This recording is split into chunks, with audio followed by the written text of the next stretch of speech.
let's talk about the episodes. I don't like them. Some people do. Let's get into it. First thing, we got to talk about how it functioned as a finale before we get into how it failed as an episode. I'm not going to be mean. I need to be nice.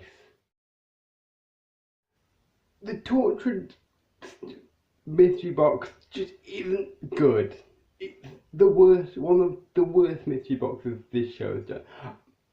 Okay, so for context, the mystery boxes, basically from 2005 we had the Bad Wolf arc, which I personally think is one of the much better mystery boxes of the modern series.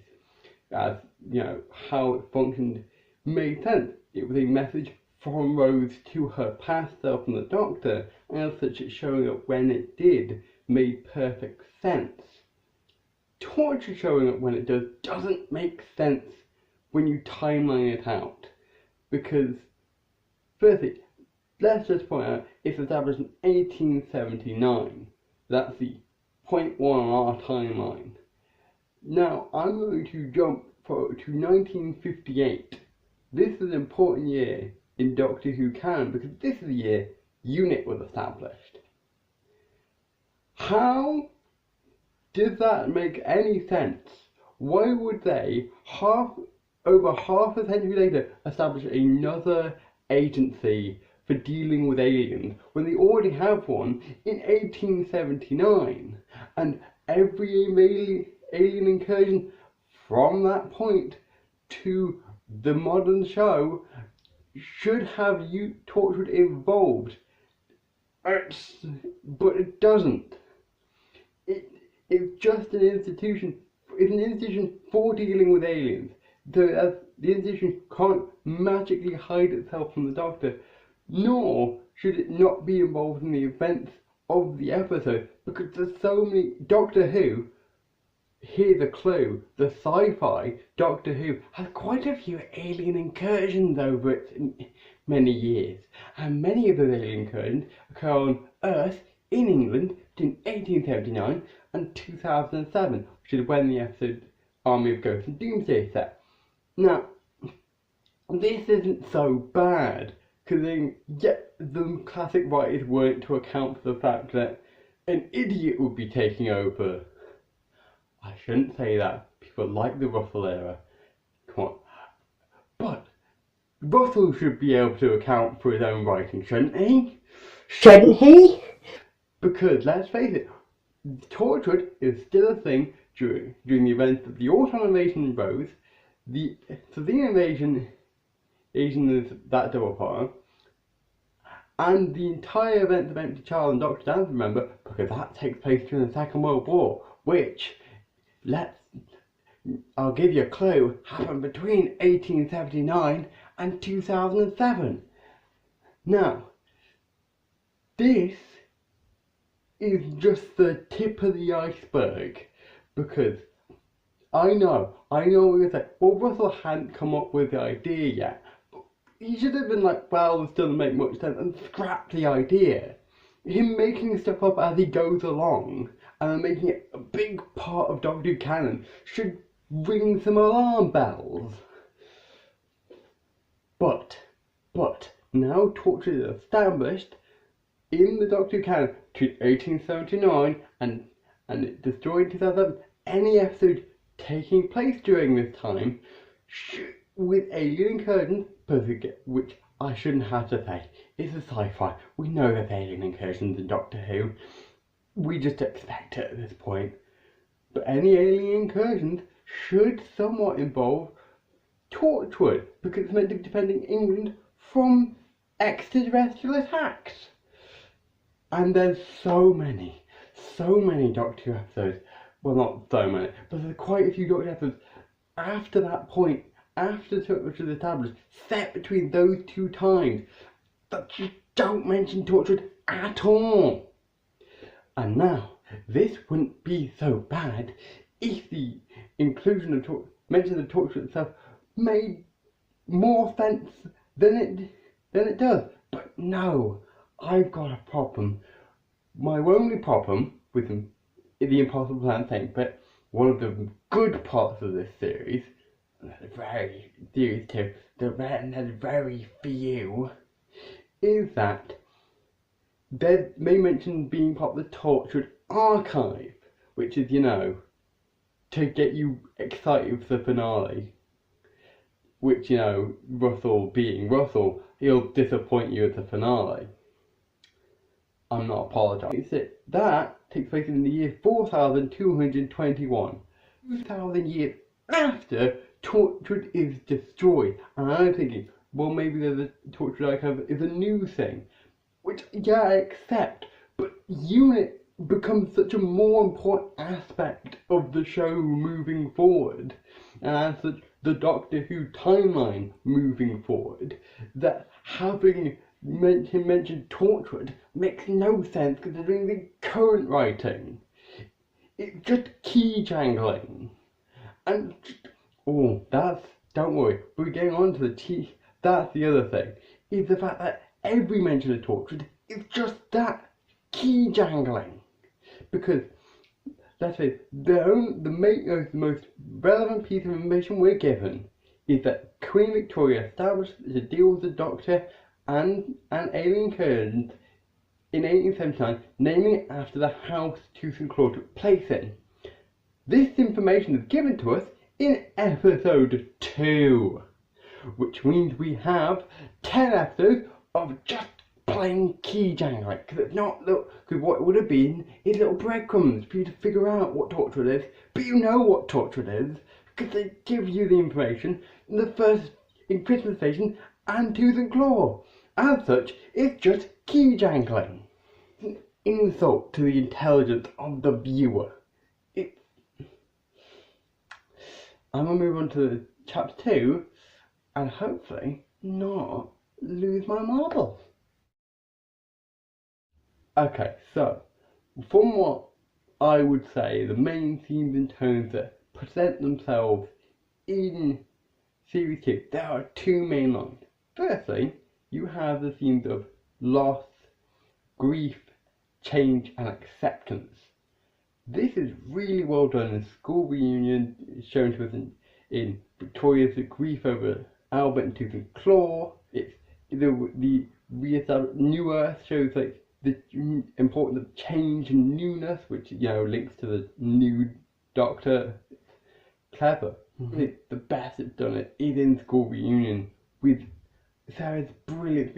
Again, there's a reason Elizabeth is so beloved by the fan base. As you can tell, I can point to many examples of that being a theme and tone of the series. So the series finale must give a fulfilling and nice wrap up to this line of theme and tone.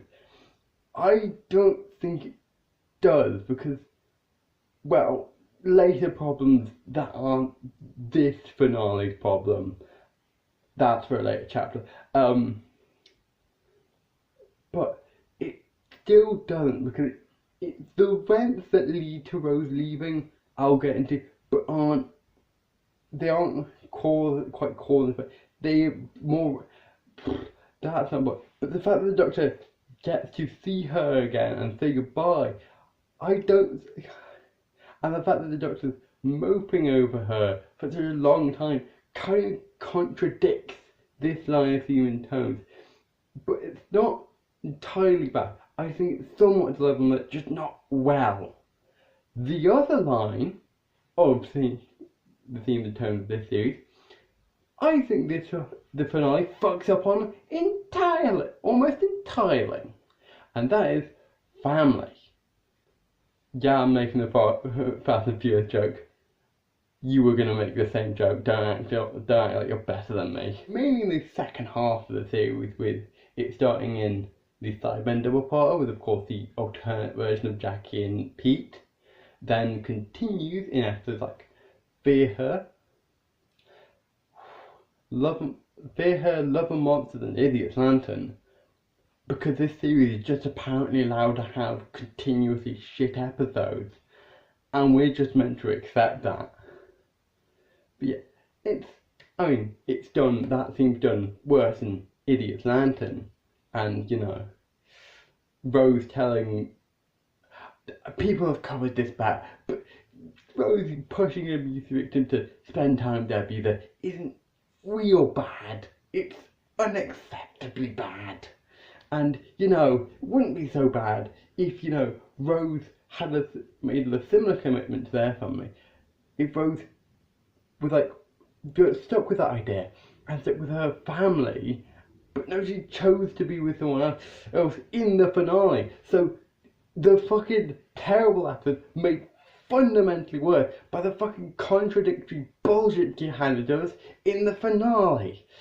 Now, we aren't done yet. The themes and tones are fairly botched in the series. They're fairly botched in the finale, but let's see how it does on character arcs. The first thing, let's talk about Rose's character arc, which is almost good in this series. Which, you know, is a compliment to Russell's companion writing.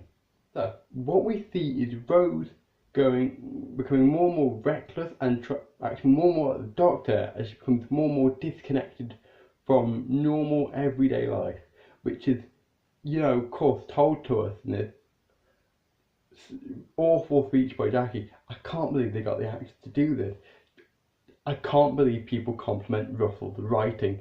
Genuinely, this is, it's like going, this speech lacks any sort of thing.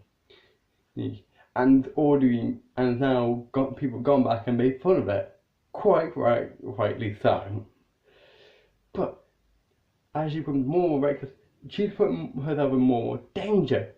And now, I don't think the finale pays it off well. And I'll be getting to the end of Doomsday why I think that. But the problem with the series is the episode order. And that is just kind of like, if it was in a different order, we'd have a consistent, like, progress of a character, but it's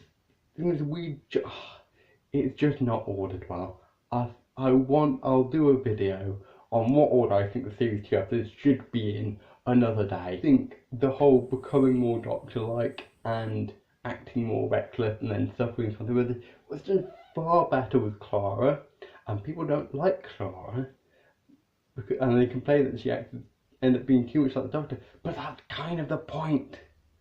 It's like and also that I'll be getting to why the Clara thing's done better when I talk about Doomsday. Doctor's always been a fairly consistent character throughout the time of Doctor Who.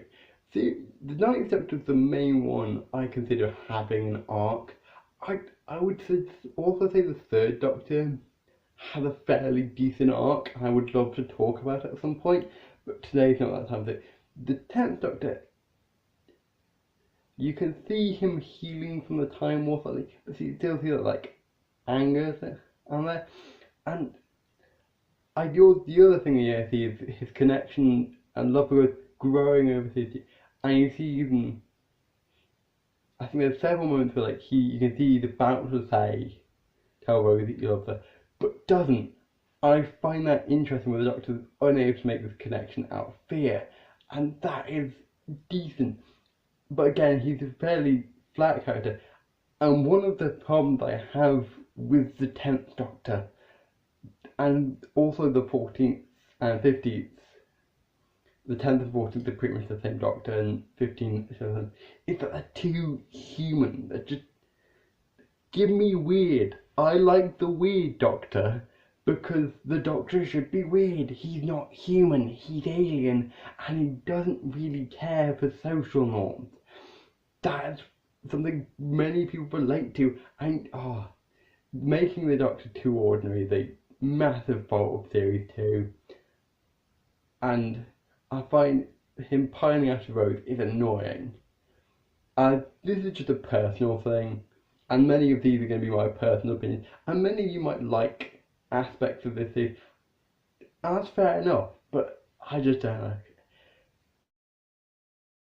I like the fact that it opens the same shot as Rose, giving this almost cyclic narrative. That's quite good. Unfortunately, the rest of the opening is a pile of shite and I wish it didn't exist. So, the episode opens with a character doing this cold, bland monologue about the Doctor and Companion's dynamic, while some bad CGI occurs,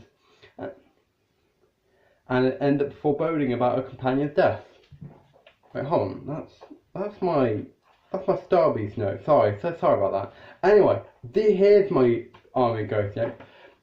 The episode opens with a cold and bland monologue about the dynamics between a companion and a Doctor, while bad CGI goes on and ends up foreboding about a companion's death. Russell really likes to copy his own work, doesn't he? This opening sucks. Firstly, it's the continuation of the series' attempt to trick us into thinking they're killing off Rose, which you get miraculously, which I'm getting on to. But, on top of that, it's just not very interesting. It's telling us stuff, it's showing us stuff. Now, what I would have thought would have made the better cold open is the introduction of the ghosts, with the Doctor and Rose returning home, and like Jackie talking about the grandfather, only for the ghost to walk in, then the credits roll.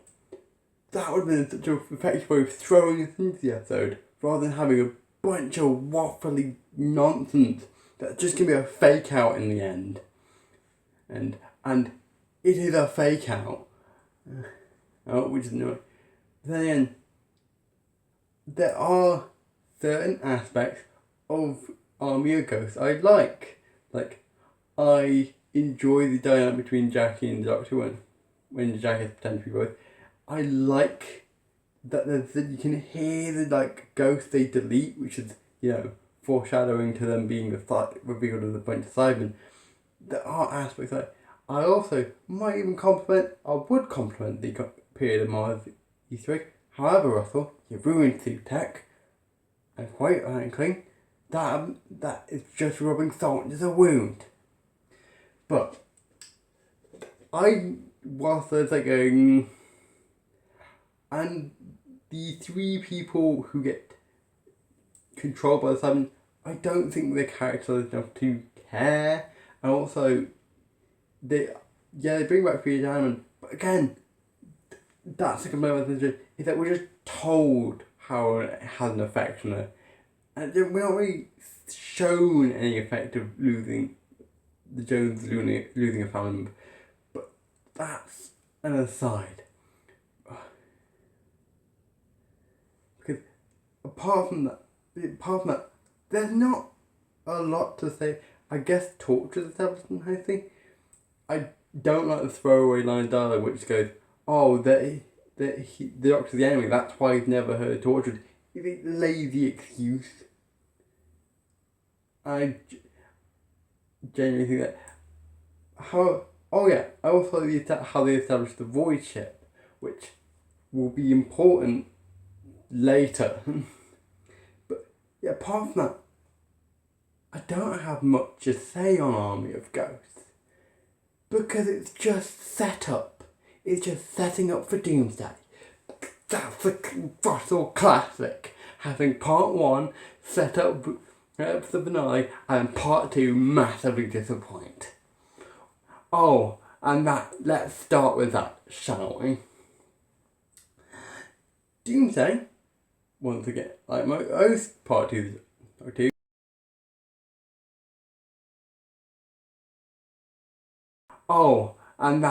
start with that, shall we? Doomsday, once again, like most part 2, just quite nicely, conveniently gets everyone out of trouble. But I think of it is decently explaining as to why the Daleks don't kill Rose and Mickey. And that's okay. The Genesis arc, whilst cool, I will say, doesn't do much. And my idea like doesn't have a bunch of darks in. That doesn't matter to the episode. That's one of the massively disappointing parts of this. Is since we only have one part with darks and sidemen, neither feel like a big enough part of the episode to justify their inclusion. Whereas like it's not a good sidemen story nor is it a good dark story. And it's just not a good story. But yeah, we're not given enough time on either of them. And I do again like to give the episode a comment. I like the design of dilapidated Torchwood in the parallel universe. And I like the fact that they're going to establish that the damage to the void between the cracks between the walls are starting to do damage to both the walls. That's cool. I don't like how this episode is driven by contrivances. Because once the preacher show, the Doctor teams up with the Cybermen and he convinces the Cybermen not to upgrade any of the humans and to work with them to destroy the Daleks off screen, which feels like an important piece of information on how do you convince Cybermen not to upgrade humans into Cybermen. Feels like an important bit of information that the audience should be privy to. But we've not gotten to the worst part yet. So, the episode, which shows around, I'm going to go to Doomsday, the Doctor wearing the 3D glasses. And no, that's not an advertisement for cinema screening of Doctor Who, as much as you think it be. Instead, it's him being able to see void stuff on people for people who travel through the void. So anyone who's travelled through the void gets covered in void stuff. On the Doctor's plan to open up the void, as such, anyone who got void stuff on them gets pulled into the void. Now, I guess that despite the Daleks building a void ship specifically for the purpose of travelling in the void, they somehow get covered in void stuff.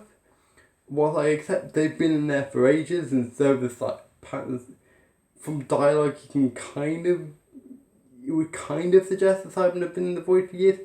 So they're steeped in void stuff, so they get drawn into the void quicker than say people who just hop to and forth like the Doctor, Amy, Mickey, and the Preacher, which I'll accept.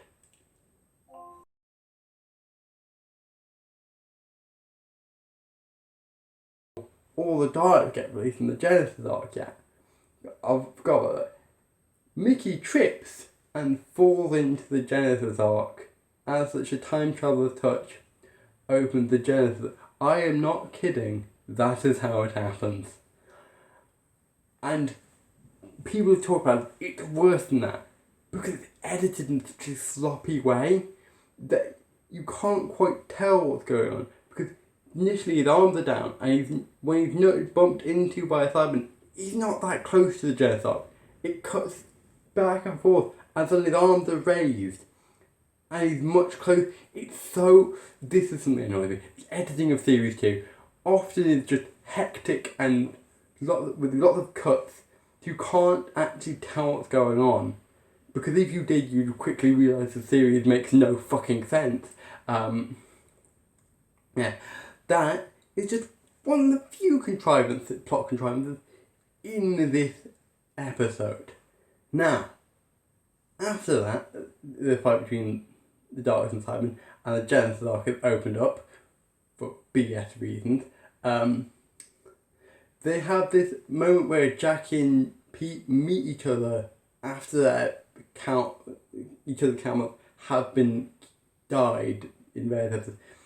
This slows the episode down to a fucking snail's pace, and the character moment just isn't woven well into the episode, which is a problem you start to notice with Russell episodes, especially the new era of Russell episodes. But the scene slows down and it uses comedy at poor moments when this is meant to be quite a tense episode. But anyway, then we get to Doctor's plan. He has to put everyone all the people who've got void stuff on them the other side of the void, so they don't get dragged into the void. I could point out why does he get 2 atom clamps if his plan is to send Rose to Pete's world, but we won't talk about that. That's just, don't worry about it.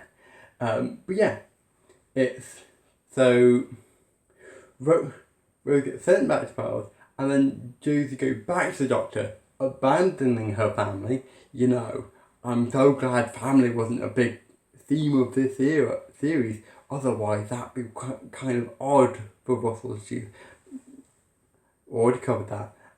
But anyway, how Rose gets written out of a series just kind of sucks. Now, firstly, the computer running the program to keep the void open suddenly sparks.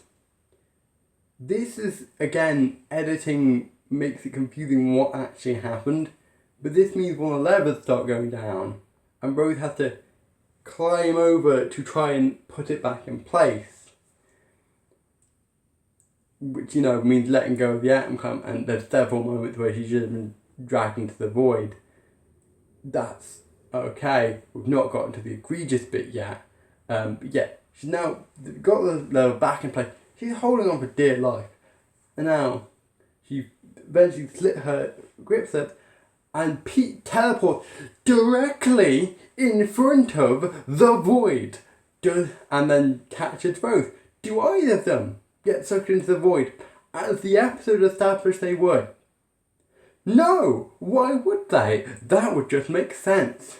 Now, you get this fucking... Some people like to think, some people like to think, but that's just because of Murray Gold's soundtrack. Murray Gold carries Series 2. He just does. The writing's not that good. Murray Gold carries Series 2 and convinces you moments are good when they're not. But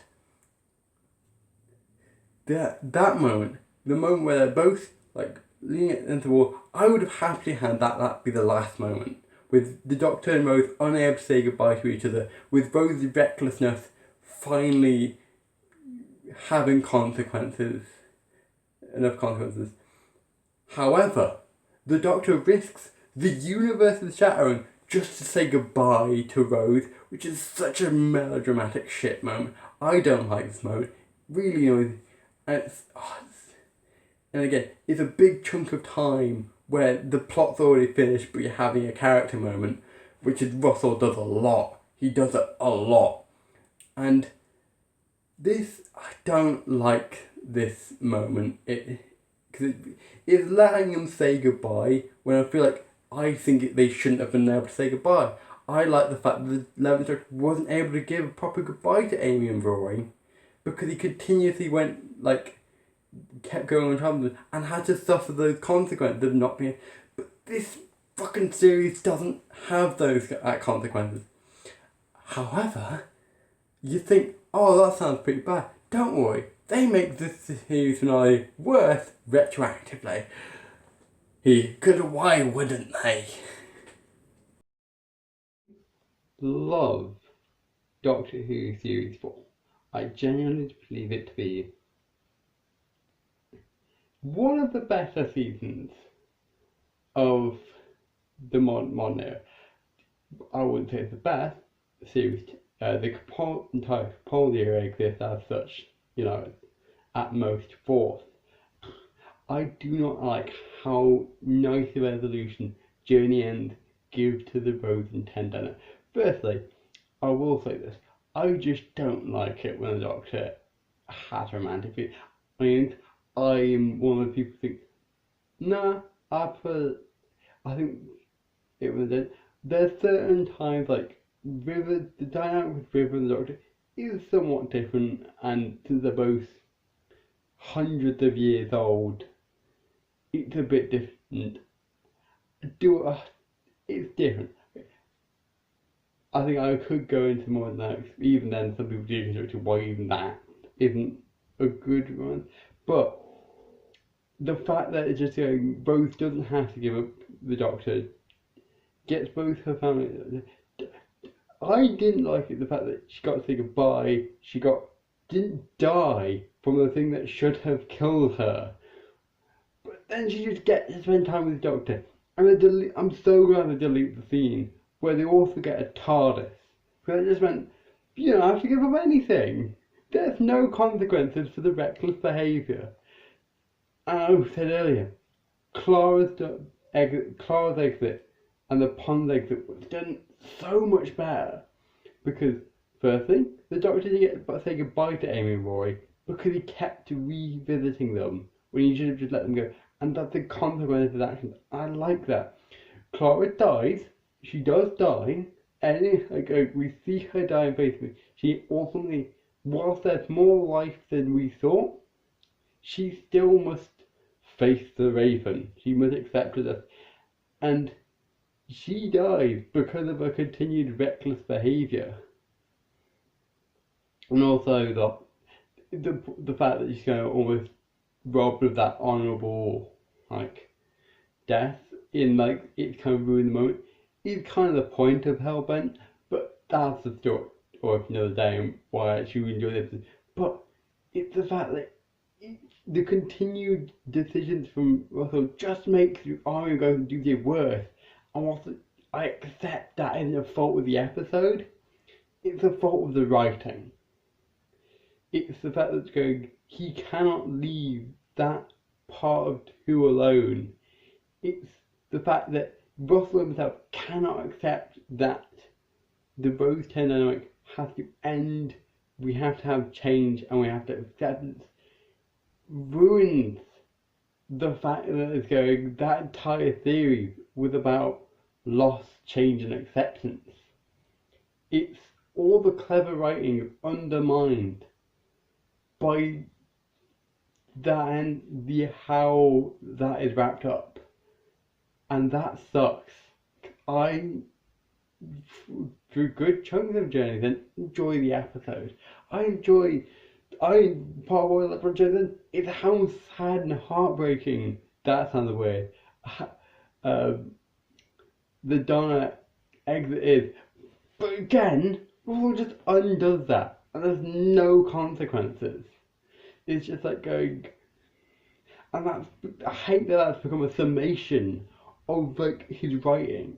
Is that even though I would argue this finale does not have, the series 2 finale doesn't have someone turning on God mode and pressing the undo button, like a lot of Russell finales have, it's still a massive undo button. We still have a massive undo button. And characters subvert, completely avoiding consequences. It's there are no consequences. Feels like a summation of so much of his writing, and it frustrates me because I loved this hero as a kid. Here's me as a kid, dressed to the center. And that's one of there's many things I love about it, like Tennant's performance, how he exudes confidence. That's brilliant. Donna's art, I said the writing is brilliant. How they use the void in the actual finale, brilliant. There's some brilliant stuff there, but there's so much that lets it down, and it's frustrating. And I think that just looking back and noticing the flaws frustrates me, and it's because of later writing you notice it even more noticeable, and it's frustrating. And I think that's why I made this video. It's A, I wanted to do video again, and B, I just wanted to rant about this and the many inconsistencies and how it didn't seem to be rhyme or reason for it. But yeah, anyway, thank you all for watching. Yeah, this doesn't make noise. It'd be really cool if it was making it, but don't know why it doesn't make noise anymore. I don't know how to change batteries in it either. I got this when I was a kid. The fact that the light still works is more impressive than anything. So, thank you for watching. Oh, bye bye. More positive videos in the future of more positive videos about Doctor Who. I'm excited to do those. See ya.